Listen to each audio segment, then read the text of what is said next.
School അധ്യാപകർ അധ്യാപക യോഗ്യതാ പരീക്ഷ പാസ്സാകുന്നത് നിർബന്ധമാക്കി സുപ്രീംകോടതി. വിരമിക്കാൻ 5 വർഷത്തിൽ കൂടുതൽ ശേഷിക്കുന്ന അധ്യാപകരും ടെറ്റ് പാസ്സാകണം.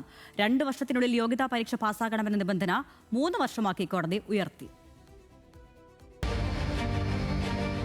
രാജ്യത്തുടനീളമുള്ള ന്യൂനപക്ഷേതര സ്കൂളുകളിലെ 1 മുതൽ 8 വരെ ക്ലാസുകളിലെ അധ്യാപകർ 2 വർഷത്തിനുള്ളിൽ അധ്യാപക യോഗ്യതാ പരീക്ഷ പാസ്സാകണമെന്നായിരുന്നു 2025 സെപ്റ്റംബർ 1 സുപ്രീം കോടതി വിധി.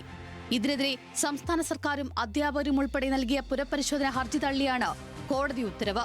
ഭരണഘടനയുടെ ആർട്ടിക്കിൾ 142 പ്രകാരമുള്ള കോടതിയുടെ അസാധാരണ അധികാരങ്ങൾ ഉപയോഗിച്ചാണ് സുപ്രീം കോടതി അധ്യാപക യോഗ്യതാ പരീക്ഷ നിർബന്ധമാക്കിയത്. സർവീസിൽ 5 വർഷത്തിൽ കൂടുതൽ ബാക്കിയുള്ള അധ്യാപകർ 2 വർഷത്തിനുള്ളിൽ ടെറ്റ് യോഗ്യത നേടണമെന്നും അല്ലാത്ത പക്ഷം സർവീസിൽ നിന്നും വിരമിക്കേണ്ടി വരുമെന്നുമായിരുന്നു കോടതിയുടെ സുപ്രധാന വിധി.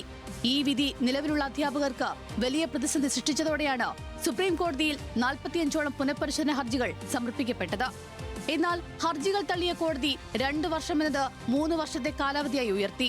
വർഷങ്ങളായി ജോലി ചെയ്യുന്ന പരിചയസമ്പന്നരായ അധ്യാപകരുടെ ഭാവി സംരക്ഷിക്കണമെന്നും അവരുടെ സർവീസ് ആനുകൂല്യങ്ങൾ നഷ്ടപ്പെടുത്തരുതെന്നും കേരളമടക്കമുള്ള സംസ്ഥാനങ്ങൾ കോടതിയിൽ ആവശ്യപ്പെട്ടിരുന്നു.